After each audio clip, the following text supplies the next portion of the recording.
दोस्तों black holes हमारे universe के सबसे फैसिनेटिंग ऑब्जेक्ट्स में से एक है। हम इनके बारे में ज्यादा कुछ तो नहीं जानते, लेकिन हम इतना जरूर जानते हैं कि इनका क्रिएशन कैसे होता है। दोस्तों ब्लैक होल्स बेसिकली तब क्रिएट होते हैं जब कोई स्टार अपनी सारी एनर्जी खो देता है। अब हर स्टार ब्लैक होल नहीं बन सकता। उस स्टार का एक पर्टिकुलर मास और एक पर्टिकुलर साइज होना चाहिए, तो ही वो ब्लैक होल में कन्वर्ट हो सकता है। दोस्तों हमारे सन के पास उतना मास नहीं है जो कि एक ब्लैक होल के लिए रिक्वायर्ड है, तो इसीलिए हमारा सन अपनी एनर्जी खोने के बाद भी एक ब्लैक होल में कन्वर्ट नहीं होगा।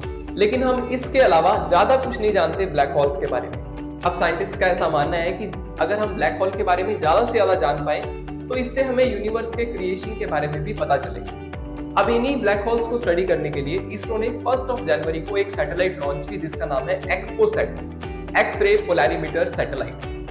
आइए अपनी इस वीडियो में जानते हैं कि आखिर ये सैटेलाइट है क्या, ये कैसे काम करेगा और इससे हमें क्या-क्या जानकारी मिलने वाली है।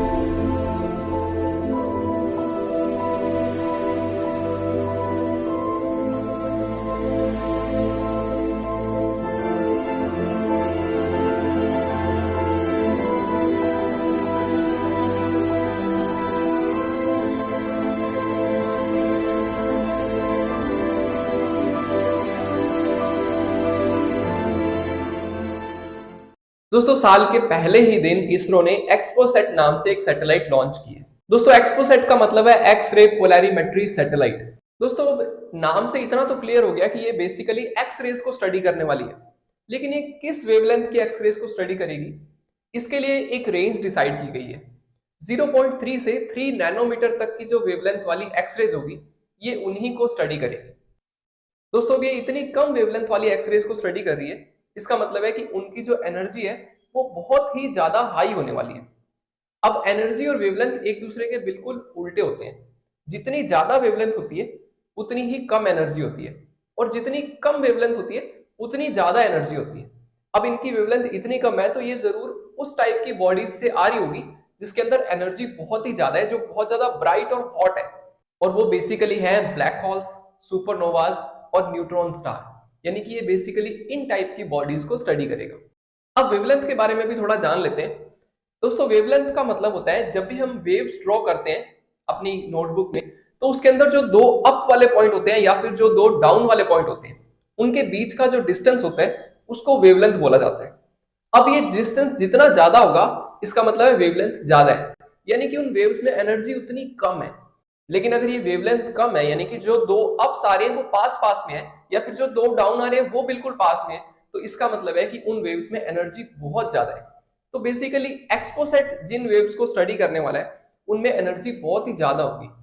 अब ज्यादा एनर्जी की वेव वो ही इमिट कर सकते हैं जिनके पास खुद ज्यादा एनर्जी है, जैसे कि जो बहुत ही ज्यादा हॉट और ब्राइट ऑब्जेक्ट है हमारे यूनिवर्स में, और वो है black hole, Supernovas and neutron star. और इसीलिए बेसिकली ये इन्हीं को स्टडी करने वाली है।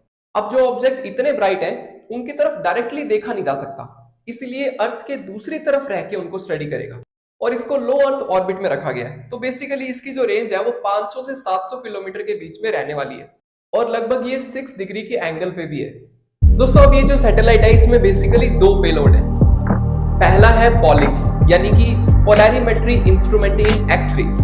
दोस्तों ये प्राइमरी पेलोड है और ये बेसिकली पोलैरिमेट्री मेजरमेंट्स के बारे में बताएगा, यानी कि आसान भाषा में समझे तो एक्स-रेज किस एंगल से और किस डिग्री से पोलराइज हो रही है, ये इसके बारे में जानकारी देगा। और दूसरा पेलोड है एक्सपेक्ट, यानी कि एक्स-रे स्पेक्ट्रोस्कोपी एंड टाइमिंग। अब ये स्पेक्ट्रोस्कोपिक पैरामीटर्स के बारे में बताएगा।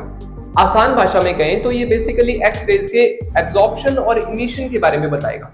अब दोस्तों ये दुनिया का इस टाइप का दूसरा मिशन है।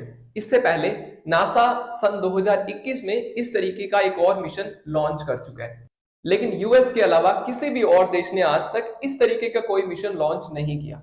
तो ये इसरो और हमारे देश के लिए एक बहुत बड़ी अचीवमेंट है। आपको ये वीडियो कैसा लगा कमेंट में जरूर बताइएगा। हम मिलते हैं आपसे अगली वीडियो में। Till then take care.